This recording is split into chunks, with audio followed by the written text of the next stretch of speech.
Selamat datang di channel saya. Di video kali ini, saya akan bahas tentang IPO perusahaan PT Data Giri Wacana Tbk atau bisa disingkat dengan kode emiten yaitu DGWG, yaitu pedagang besar pupuk dan produk agrokimia. Ini adalah profesor spinalnya teman-teman. Nah, mungkin di video saya sebelumnya sudah saya bahas, dan di video kali ini saya mau bahas untuk profesor spinalnya. Banyak sekali perubahan teman-teman. Oke teman-teman, langsung saja kita lihat dulu untuk ringkasan perusahaan emiten ini. Perusahaan berdiri pertama kali pada tahun 2001 sebagai perusahaan yang bergerak dalam bidang agrokimia. Pendirian tersebut ditandai dengan mulai dipasarkannya produk pestisida dengan merek Super Remo. Setelah sebelumnya hanya menjalankan kegiatan penjualan, perusahaan meningkatkan aktivitasnya dengan kegiatan boating pada tahun 2005 dan ditingkatkan kembali dengan kegiatan mixing dan boating di fasilitas produksi baru yang terletak di Jababeka 3, Bekasi yang dimulai pada tahun 2009. Seiring dengan respon pasar yang baik terhadap produk-produk perusahaan, maka perusahaan merasa perlu untuk mendirikan kegiatan usaha distribusi internal pada tahun 2010 sebagai bentuk penguatan rantai pasok dan upaya menjangkau pasar yang lebih luas di seluruh wilayah Indonesia. Pada tahun 2011, perusahaan mulai melebarkan sayap bisnisnya di bidang agro input dengan mulai memperdagangkan pupuk NPK impor. Dalam rangka mengurangi ketergantungan penuh kegiatan produksi perusahaan dengan bahan baku atau bahan aktif impor untuk produk-produk agrokimianya, di tahun 2023 perusahaan mulai membangun pabrik karbamasi di Cikande, Banten. Tidak hanya untuk memenuhi kebutuhan internal, kapasitas produksi yang disiapkan nanti juga untuk memenuhi kebutuhan ekspor.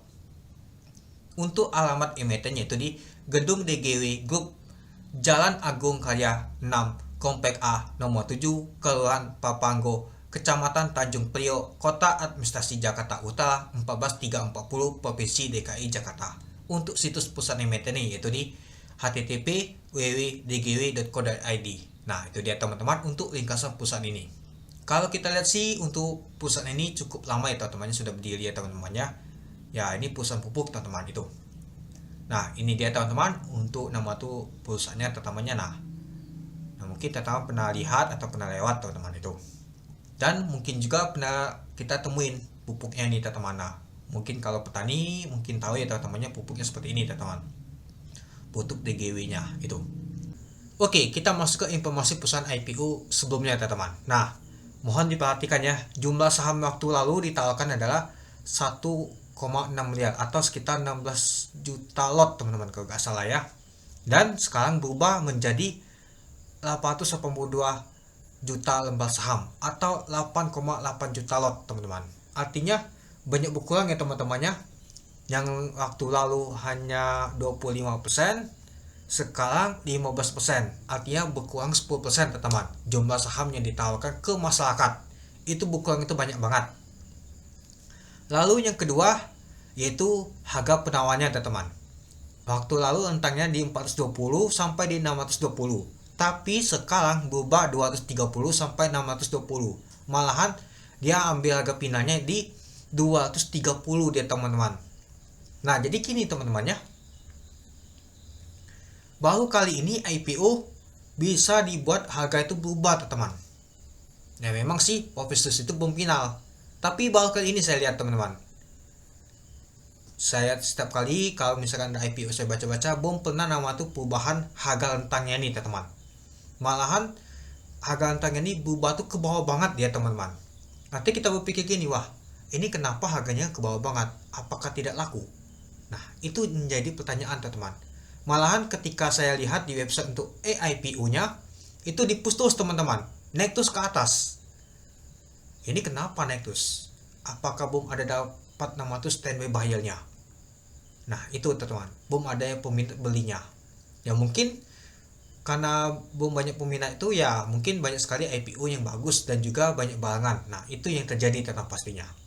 Ya jadinya kalau kita lihat untuk dana di pool itu ambil di bawah dia teman. Kalau harga di 230 yaitu 202 miliar teman.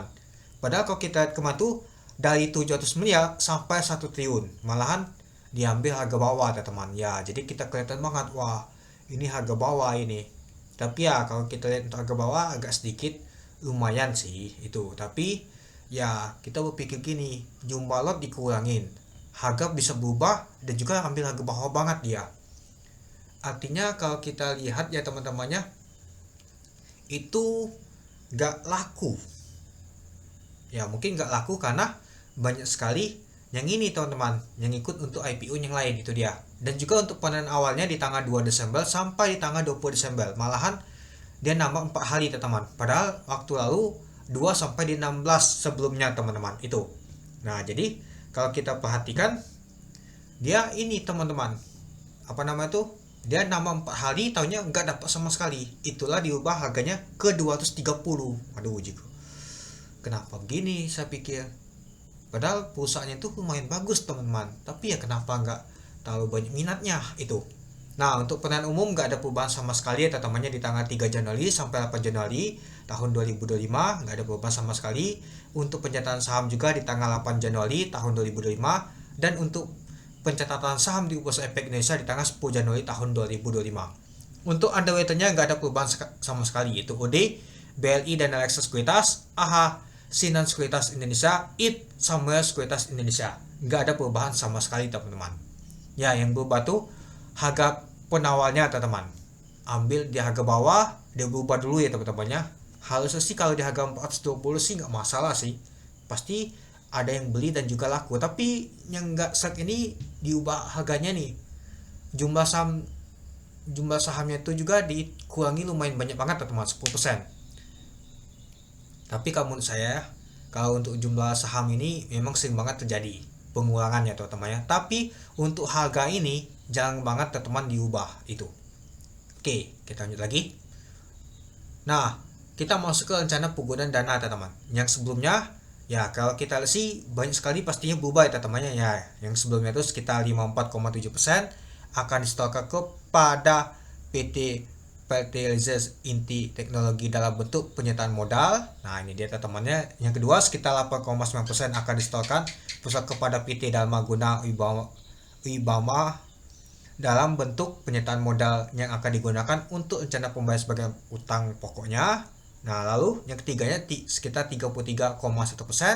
Nah ini dia teman-temannya. Nah ini semuanya berubah teman-teman. Ini dana sebelumnya. Yang sesudahnya ini teman-teman untuk purpose finalnya. Jadi kalau kita lihat sih banyak sekali perubahan teman-teman dari purpose-nya, dari harganya, dari jumlah lotnya, dan juga untuk penggunaan dana. Kalau untuk aset nilainya nggak berubah sama sekali. Oke, mari kita lihat dulu untuk nama itu penggunaan dana untuk purpose finalnya. Yang pertama sekitar 53,2% akan digunakan perusahaan untuk pemenuhan modal kerja perusahaan untuk rencana pembelian bahan baku pembuatan pestisida seperti, nah ini dia teman-temannya untuk bahasa ilmiahnya. Nah rencana pembelian bahan baku dilakukan dengan melibatkan banyak pihak pemasok yang merupakan pihak ketiga dan merupakan pemasok yang sudah biasa dipesan oleh perusahaan itu. Yang kedua sekitar 46,8% akan disetorkan perusahaan kepada PT Fertilizer Inti Teknologi dalam bentuk penyertaan modal yang akan digunakan untuk pemenuhan modal kerja PT Fertilizer Inti Teknologi untuk rencana pembelian bahan baku pembuatan pupuk. Nah ini dia teman-temannya untuk bahasa ilmiahnya. Jadi kalau kita lihat sih dia ini yang 3A ini teman-temannya, atau di sini dia. Nah ini nggak ada perubahan sama sekali diambilnya teman-temannya, dan ada beberapa yang perubahan teman-teman, itu dia. Nah untuk lebih lengkapnya teman-teman bisa untuk baca di bab 2 untuk purpose finalnya teman-temannya. Kalau purpose awal pastinya berbeda, ini purpose finalnya, itu dia. Nah kita masuk ke struktur pemegang saham. Sebelum IPO nilai nominalnya 100 per saham, sedangkan untuk harga finalnya 230, artinya 130 ya teman-temannya untuk PSP nya ya. Kalau kita lihat untungnya ya bedanya 130. Kalau misalkan di harga 430 kemarin sampai di 600 lumayan juga teman-temannya itu. Nah jadi kalau kita lihat sih perubahannya di masyarakat jadinya 882 juta ya teman-teman lembar saham. Jadi yang akan disetorkan penuh adalah 5,8 miliar. Sebelumnya itu 6 miliar teman-teman itu. Oke, kita lanjut lagi ke pembatasan atas saham ini teman-teman. Ya seperti biasa sih, kalau kita lihat sih berdasarkan POJK nomor 25 tahun 2017, semua pihak yang memperoleh saham perusahaan dengan harga pelaksanaan di bawah harga penahan umum perdana saham dalam jangka waktu 6 bulan sebelum penyampaian pendaftaran ke OJK, maka pihak tersebut dilarang mengalihkan sebagian atau seluruh saham perusahaan yang dimilikinya sampai dengan 8 bulan setelah pernyataan pendaftaran sehubungan dengan penahan umum perdana menjadi efektif, yaitu lock-up periode. Nah, dalam hal ini si David Yauli dan juga PT Agro Jaya Mandiri memperoleh tambahan saham dari teman-temannya. Nah, selanjutnya kalau kita langsung di sini teman-temannya, David Yauli dan PT Agro Jaya Mandiri telah menyatakan tidak akan mengalihkan baik sebagian maupun seluruh sahamnya. Nah, masing-masing dalam waktu 8 bulan ketika nama itu pendaftaran penahan umum menjadi efektif ini, teman-teman, itu dia. Nah, jadi kalau kita lihat teman-temannya, dia nggak boleh mengalihkan keduanya nih. Ya artinya anggap saja sih di lock up ya teman-temannya, seperti yang dijelaskan tadi itu. Oke, kita lanjut. Nah, ini adalah struktur hubungan kepemilikan perusahaan teman-teman. Ini si David Yauli tadi. Nah, lalu ini dia teman-teman PT Agro pesertanya. Lumayan juga teman-temannya susunannya. Nah, ada banyak juga nih. Itu. Dan juga ini anak-anaknya tadi teman-teman yang di nama tuh penyertaan modal dan juga bayar utang tadi itu. Ya, jadi kalau kita sih untuk pengendalinya nih ya si David Yauli nih itu. Oke, kita masuk ke laporan posisi keuangannya teman-teman. Ini dalam bentuk jutaan rupiah teman-temannya. Nah, jadi disingkat saja ya. Kalau kita lihat sih untuk jumlah aset lancarnya dari tahun 2001 ke tahun 2022 meningkat, di tahun 2023 sedikit menurun. Di tahun 2024 meningkat lagi.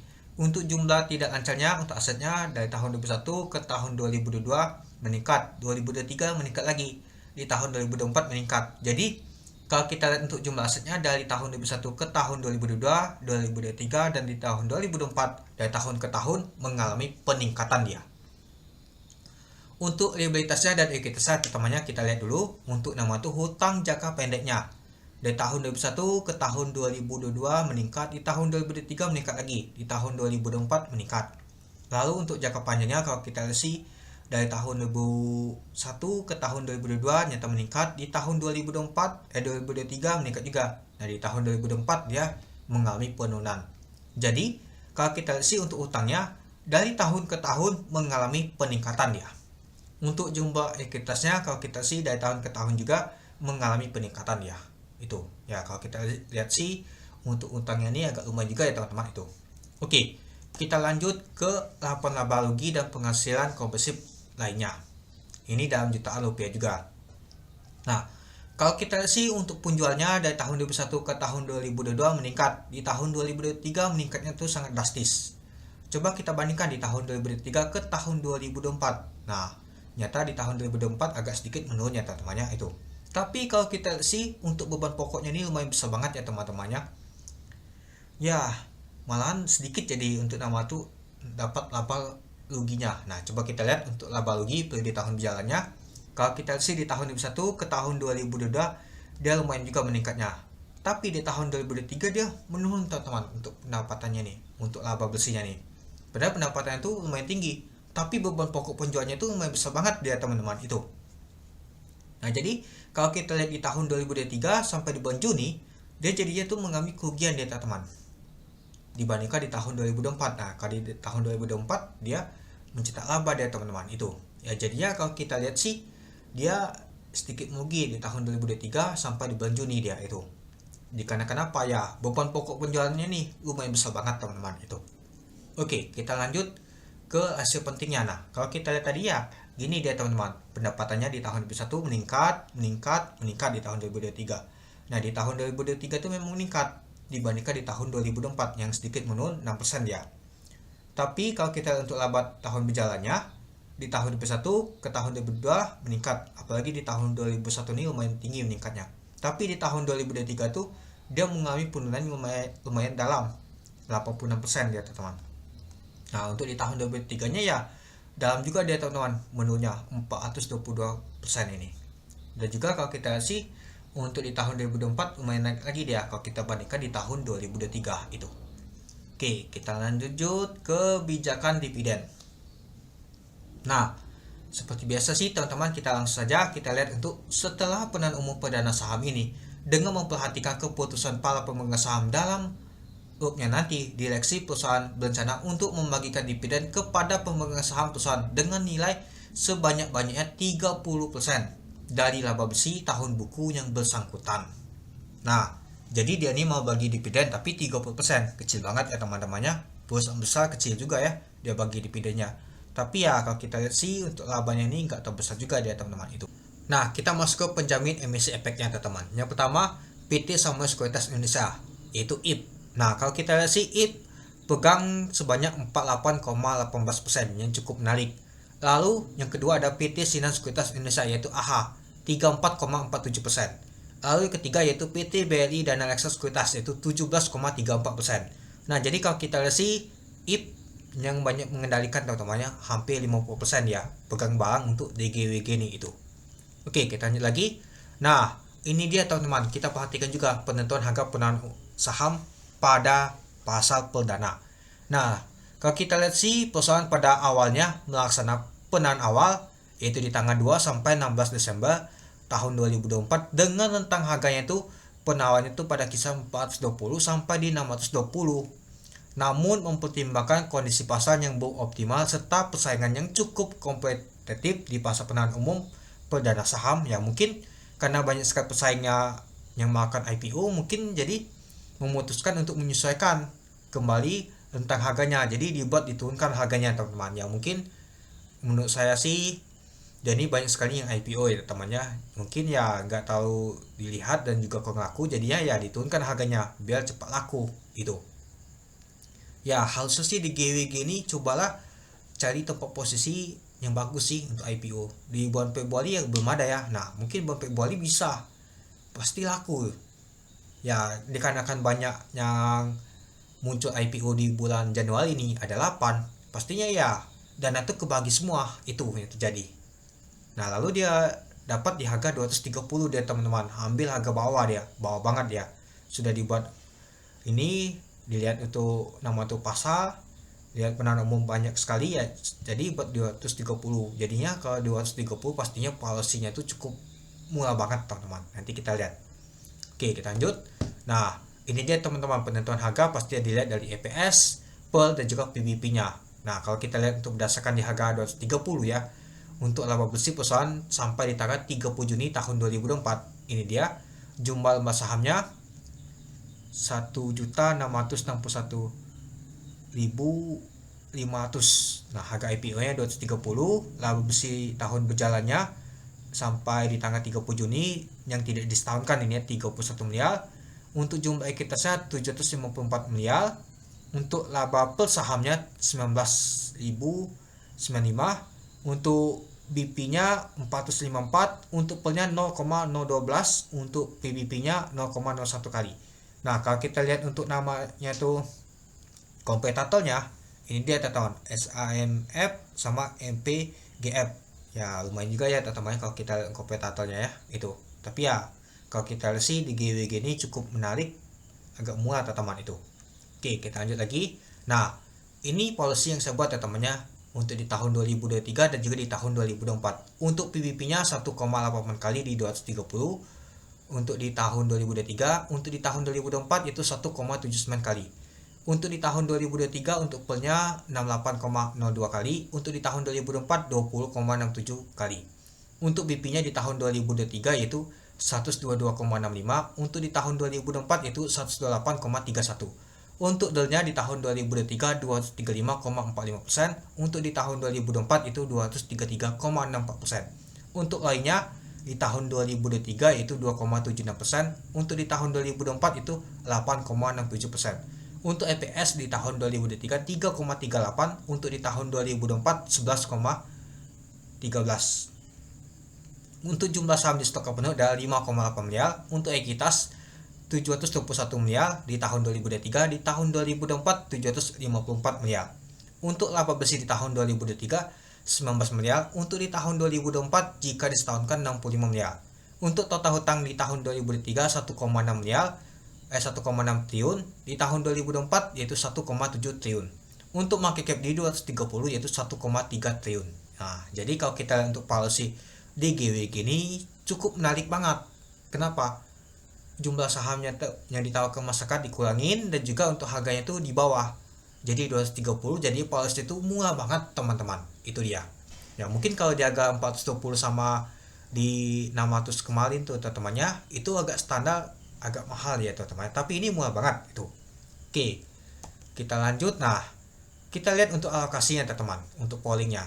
Ya jadinya kalau kita lihat sih masuk ke golongan pertama dia teman-teman, karena dia nggak nyampe di atas 250 miliar.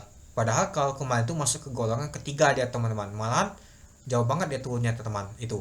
Ya dana di poin nanti ya sekitar 202 miliar itu dia. Jadinya kalau kita lihat sih batasnya tuh 15% ya, jadi sekitar 30 miliar teman-teman, atau sekitar 132.353.000 lembar saham itu. Nanti disesuaikan juga, misalkan dia oversubscribe.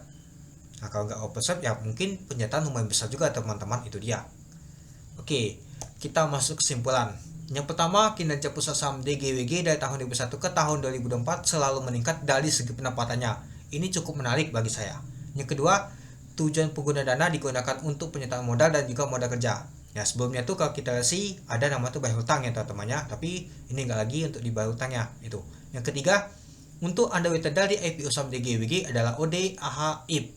Yang baru ngawal underweighted OD bisa buat satu kali A. Lalu IP ngawal DOS terakhir 2 kali A, sempat begal. Dan terakhir underweighted AH tahun ini belum pernah ngawal, sempat mau bawa IPO GWA di tahun 2023, tahunnya ditunda. Untuk terikut terakhir bawa sulit ditutup minus 4% merah. Mari kita lihat dulu untuk terikutnya teman-teman. BLI dan Alexa Sekuritas OD di tahun 2018 6% untuk Bliss, Dog 1 kali ala, Tugu minus 6,4%. Untuk buka 1 kali ala, EMU 2 kali ala, Lans 13 kali ala, lalu Mtel minus dia, OMPP minus cabut 1 kali ala, Beli Kuning Pinti 10%. Untuk di tahun 2003 cuan 6 kali ala, NS 6%, AMN 3%. Untuk di tahun 2024 MSJA 15%, UNTD minus 3%. Untuk buat 1 kali ala. Itu. Jadi kalau kita untuk record untuk OD ini agak sedikit cukup menarik ya teman-temannya kalau kita di tahun 2024, karena dia bisa ngawal sendiri aja bisa 1 kali A. Ya meskipun bongkar ya teman-temannya, tapi ya ditutup A dia. Lanjut naik terus dia itu. Oke, kita lihat nama tuh Sinar Sekuritas Indonesia AHA. Nah, kalau kita lihat sih mulai di tahun 2019 ya, A semua ya teman-temannya. 2019 A, di tahun 2020 A, di tahun 2021 A, di tahun 2022 ditutup di zona hijau semua. Nah, di tahun 2023 bervariasi semua teman-teman. Kalau kita lihat sih kalau dia katakan jadi jelek ini teman-teman. Sol 4 kali ALB, ILX minus tutup di zona hijau, Pipa 2 kali ala, Jati 2 kali ala, Maxi 3 kali ALB, Inet 1 kali ala, Lmax 1 kali ala, LSCH 13%, AEGS minus 5%, IOTF 1 kali ala, Suli minus 4%. Nah jadi kalau kita lihat untuk Sinar Sekuritas Indonesia AHA ini nggak tahu cukup menarik teman-teman. Ya mungkin banyak sekali yang ikut juga tahu ya teman-teman gimana pergerakannya itu. Nah lalu yang terakhir adalah IP. Nah kita lihat dulu UMPP di tahun 2021 minus, UMU 2 kali ala, MTEL minus dia. Untuk di tahun 2023 PGO kuning, NNS 6%, Awan 4 kali ala, PKTL 11%, AMN 3%, PLOK 13%. Di tahun 2024 kalau kita lihat si Ali 1 kali ala, LEP 17%, Golok 1 kali ala, lalu DOS di 2 kali ala. Nah jadi kalau kita lihat sih cukup menarik ya teman-temannya, ya teman-temannya, jangan banget nama tuh mengecewakan itu. Jadi kalau saya lihat sih untuk IP ini cukup menarik ya kalau kita perhatikan ya teman-temannya, apalagi IP paling banyak pegang itu. Tapi ya tetap nama tuh lihat kondisi pasar juga, itu dia. Yang keempat, IPO saham DGW policy itu tergolong murah banget. Karena apa? Pengurangan jumlah lot dan juga perubahan harga bawah banget teman-teman, sampai harganya tuh di 230. Kelihatan banget tidak laku teman-teman. Ya mungkin seperti yang dibilang tadi di kondisi pasar tadi. Ya banyak sekali nama tuh melakukan IPO, penahanan umum semua. Jadinya ya takutnya nggak laku, ya mungkin diturunkan harganya, itu dia. Jadinya to buat up polisinya tuh tergolong murah teman-teman itu. Yang kelima, IPO saham DGW pastinya penjataan sedikit jumbo. Ya meskipun 8 juta lot masih agak jumbo ya teman-temannya. Tergantung juga, kalau misalkan nggak banyak yang ikut pastinya jumbo teman penjatanya, apalagi sepi. Nah, dilihat dari awal untuk website untuk IPO, saya perhatikan sering banget sundul naikkan ke atas dia teman, ya seperti iklan aja. Tiap kali dia ke bawah naikkan ke atas lagi dia, biar kelihatan nama tuh teman-teman di GWG nih mau makan IPO. Ya mungkin kelihatan itu untuk maka pemesanan yang ada itu, biar banyak peminat untuk maka pemesanan. Dan jadwalnya penawaran awal aja diundur teman-temannya sama Pak Hali yang kita lihat tadi. Ya mungkin karena banyak sekali IPO, kurang tepat menurut saya untuk di GWG nih. Kalau misalkan dia jadwalnya berubah pasti cukup menarik teman-teman. Ya apalagi berhimpitan dia, meskipun listing sendiri di tanggal berapa ya, tanggal 10 ya, tanggal 10 dia. Ya tergantung juga kondisi pasar teman-teman, itu dia. Nah, yang keenam, IPO saham di GWG lebih cocok memakai momentum jangka pendek aja IPC. Ya seperti sih masih bisa cuan sih teman-teman. Ditutup di zona hijau. Ya seperti MDI aja ditutup di zona hijau kemarin. Tapi ya nama itu kondisi pasar kita nggak ada tahu teman-teman, itu dia. Nah, dan saya memutuskan untuk skip untuk IPO ini. Ya paling enak nanti saya beli di market saja teman-teman kalau dikasih diskon itu. Ya dana saya juga terbatas, mau ikut IPO yang lain juga. Ya mungkin saya lebih baik skip aja untuk di GWG nih. Ya alasan saya ya yang kurang tuh pengurangan jumlah lot dan juga perubahan harga ini teman-teman. Dan juga ya ada IPO yang lain yang cukup menarik itu. Ya semua itu tergantung sama teman-teman ya. Disclaimer teman-teman ya. Pastinya pasti cuan teman-teman. Tapi ya lihat teman tuh kondisi pasar. Ya misalkan kalau untuk di GWG nanti dapat penjatan besar, intinya jangan panik seperti MDI aja teman-teman, itu dia. Oke, mungkin itu saja sih teman-teman untuk video saya tentang pembahasan untuk IPO saham DGWG untuk episode finalnya. Jadi menurut teman-teman gimana? Apakah teman-teman akan ikut, skip, atau beli di market saja? Ya itu bebas menurut teman-teman ya itu. Kalau saya sih ya skip aja sih, karena dana terbatas juga untuk ikut IPO yang lain yang cukup menarik, itu aja. Oke, mungkin itu dulu ya teman-temannya untuk video saya. Oke, sekian dulu video saya. Terima kasih menonton. Salam cuan.